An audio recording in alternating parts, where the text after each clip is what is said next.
Hi, I'm Ryan Hewitt, and I'm a producer and engineer and mixer, and we're here talking about Blaise Pascal's recording program, which I'm very excited about participating in as an instructor. I'm actually quite honored with the company that's going to be happening there. It's very, very exciting. It's going to be interesting having a curriculum that encompasses not only recording, but physics, acoustics, electronics, mastering, mixing, everything. And this is going to be quite a unique program, I think. And I have an electronics background. I have an electrical engineering degree from Tufts University in Boston, most of which I've forgotten. But it has really come in handy for me in this business, just being able to fix my own gear, much less understanding how things are working. My dream is to design some of my own equipment. It's just even just from a signal flow standpoint, from an operational standpoint, I think it's very important to have some kind of background in electronics, and I'm not afraid to take anything in the studio apart and get electrocuted. But it's really fun, in addition to being very practical, to understand how things work and how to repair things.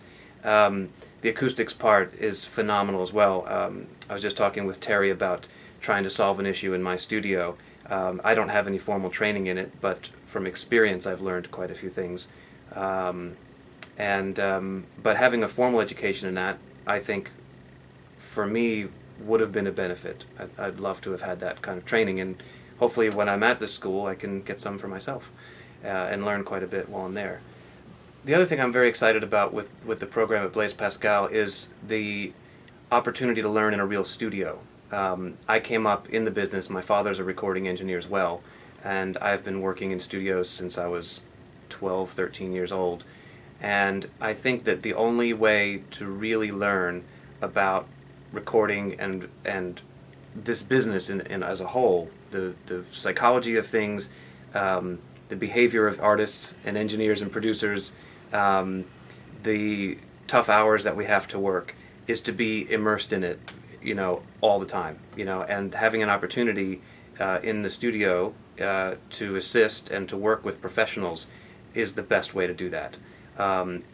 You'll know right away if this is the career for you. If you can't work 18 hours a day, it's going to be a difficult life for you. But when you get used to it, it's normal. Like for me, a 12-hour day is a short day. Honey, I'm home early at midnight. So that's exciting. But I have no formal education in recording. I didn't go to school for recording engineering. I went to School of Dad for that, and School of Michael Brower, and School of Elliot Shiner, and School of who else? Jim Scott. So my mentors, I got to sit side by side with my mentors in a studio making records and pick their brain. And it's really an honor for me to be able to pass that forward to another generation of engineers. And this is sort of becoming a bit of a lost art, I think.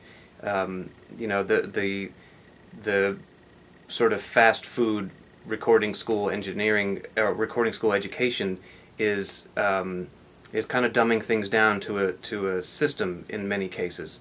There are some good schools out there. I don't want to make a blanket statement, but it is an art. It's not. I don't think that it's a strictly technical occupation, technical profession.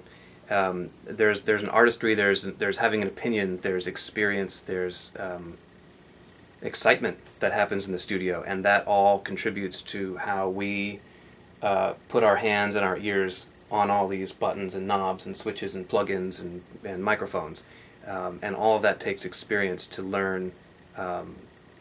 Not the proper way, there is no real proper way, but the best way for that given situation for what you want to hear. Well, I'm very excited about the program at Blaise Pascal, and I hope to see you in September.